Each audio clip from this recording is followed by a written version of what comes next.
Majina yangu naitwa Emmanuel Ezekiel Kisendi, ni mkurugenzi wa bodi ya maji bonde la Ziwa Rukwa. Tuko hapa leo siku ya pili kwa ajili ya warsha ya wadau ambayo kimsingi ni warsha ambayo iko kwa mujibu wa sheria na ya usimamizi wa rasilimali za maji namba 11 ya mwaka 2009 pamoja na marekebisho yake namba 8 ya mwaka 2022.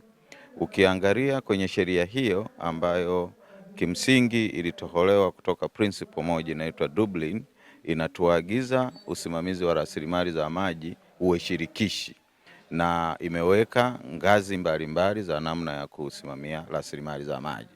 Kwa jukwaa la wadau ambao kimsingi ni wale wadau wanaotumia maji kwa shughuli zao za kiuchumi na mambo mengine, lilitengenezwa kwa muktadha kwamba wao kwa sababu ndo wanaoishi na hivyo vyanzo na wao ndo wanaopata faida ya moja kwa moja na vyanzo hivyo, lazima pawepo na utaratibu wa kuwakutanisha ili kujadili changamoto ambazo zinawakabili katika kupata rasilimali hii ya maji, lakini pia nini kifanyike ili hizi rasilimali za maji basi ziwe endelevu kwa vizazi vya sasa na hata vile vya baadaye. Kwa sisi kama bodi ambao tunamwakilisha Mheshimiwa Waziri wa Maji pamoja na katibu mkuu wetu kujibu swali la msingi katika bonde letu kwamba tunayo maji kiasi gani. Lakini baada ya kuwa tumejibu swali hilo, basi tunayagawa hayo maji kwa njia ya vibali, kwa maana ya kwamba wewe sekta ya madini chukua maji haya, sekta ya kilimo chukua maji haya, kwa kuangalia tulionayo ili tusije tukakausha mito yote na hivyo banuwai au na ecosystem ya mto mzima ikawa imeharibika. Kwa hiyo wadau hawa wapo kudiscuss mustakabali wa vyanzo vyetu hasa bonde la mto Katuma ili kuangalia kwamba shughuli ambazo wanafanya ambazo ninyi wenyewe ni mashahidi kwamba eneo hili shughuli kuu ni za madini, lakini kuna shughuli za kilimo na ufugaji, na hizi shughuli zote zinahitaji maji kwa kiasi kikubwa. Kwa hiyo tusipowasimamia na kuwagawia kwa portion ambayo ni ya usawa, tunaweza tukatengeneza migogoro. Unakuta mgogoro wa wafugaji na wakulima unaibuka au kukosa maji kabisa. Kwa hiyo shughuli za kiuchumi zinasimama na nchi inakosa mapato. Kwa hiyo sisi kama bodi tunahakikisha kwamba maji haya yanapatikana na yanagawiwa kwa usawa, na wadau hawa sasa leo watakuja na suluhisho ya changamoto ambazo wanazipata katika shughuli zao za kiuchumi, na sisi kama bodi lazima tutoe solution ya kuaddress hayo matatizo yao na hivyo kufikisha au kujibu ilani ya Chama cha Mapinduzi ambayo ndo tunaisimamia kwa sasa, ya kuhakikisha kwamba shughuli zote za kiuchumi zinafanyika katika hali ya utulivu na nchi inakuwa katika hali ya utulivu, basi na Watanzania wanaenjoy kuishi kwenye nchi yao wakiwa wanafanya kazi kwa uhuru na usawa kabisa. Maeneo yote ambayo ni oevu ya kituo hili ni maeneo ambayo yanavutia watu kwenda kwa shughuli za kijamii, yanavutia. Nasema na mti wenye matunda mazuri unapigwa nini? Mawe.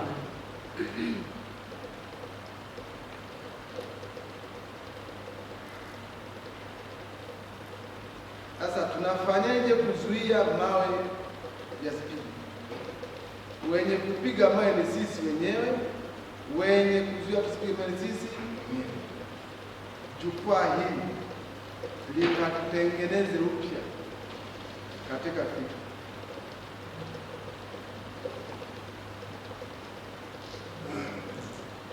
Jumuiya za watumia maji ziendelee kupata mafunzo na ziendelee kupata mafunzo, ziendelee nazo kuelewa nini wafanye katika kuhifadhi.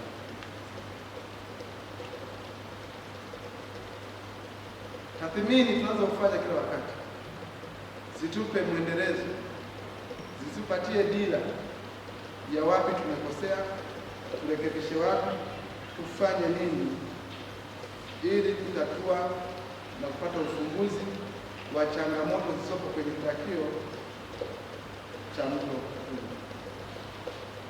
Liko eneo la kushirikishana.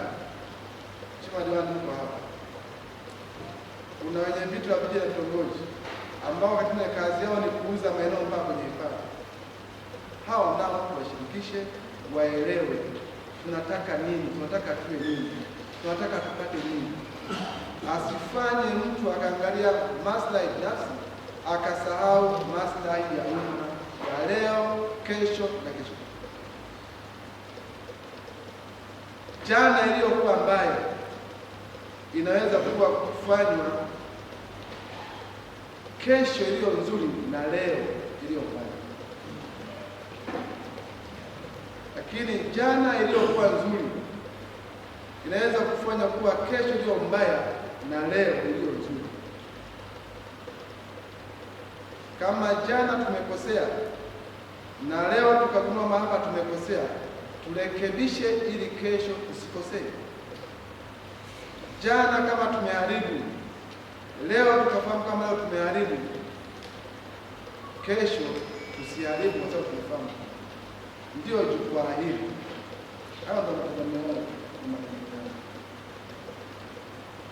matumaini yangu kwamba jukwaa hili la kidakio cha mto Katuma itatoa fursa kwa wadau mbalimbali kushiriki katika majadiliano ya changamoto mbalimbali. Baadhi nimetaja, baadhi sikutaja, nimetaja mwenyewe, ili kuhakikisha kwamba jukumu la uhifadhi wa mazingira ni la kila mmoja wetu, ili kuleta mabadiliko chanya na maendeleo kupitia shughuli mbalimbali za kijamii, za kiuchumi zinazotegemea upatikanaji wa maji, na tuzifanye bila kuharibu tunachokitaka kiwe vizuri. Kazi na zangu itawezekana, tutafanikiwa kama kila mmoja atakayetusikia akatuelewa na akapata kufanya tunachotaka. Hapo akiwepo mmoja wetu akatusikia akatuelewa alafu akapuuza kufanya, huyo atakukwaza, huyo anaweza kutuharibia. Lakini wahakikishie kwamba serikali itasimamia taratibu na kanuni na sheria. Taasisi hizi kama BOND, NEMC imetajwa hapa, simamieni sheria mlizopewa kusimamia. Ninaitwa Asha Msoka, ni mfanyakazi wa shirika la maendeleo la Uholanzi, na ninafanya kazi kama mtaalamu mshauri kwenye masuala ya usimamizi wa rasilimali za maji. Ninafurahi sana kuwa sehemu ya jukwaa la wadau la kidakio cha Katuma, na imekuwa pia ni furaha kubwa. Leo tumekuwa na ushiriki mzuri wa wadau kutoka karibu kila idara au sekta na watumiaji ambao kimsingi wana stake au wana interest kwenye eneo la usimamizi wa rasilimali za maji.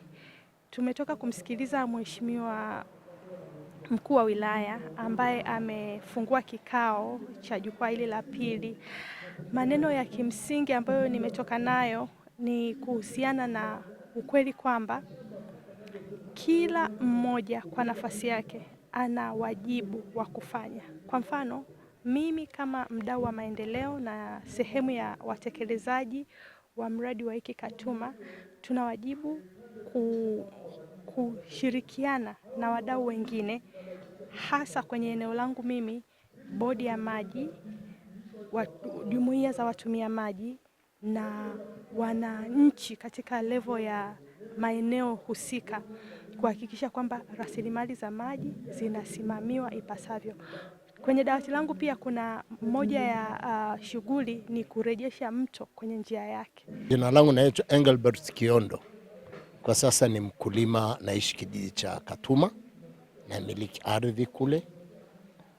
na ninatumia kilimo kutoka mto Katuma.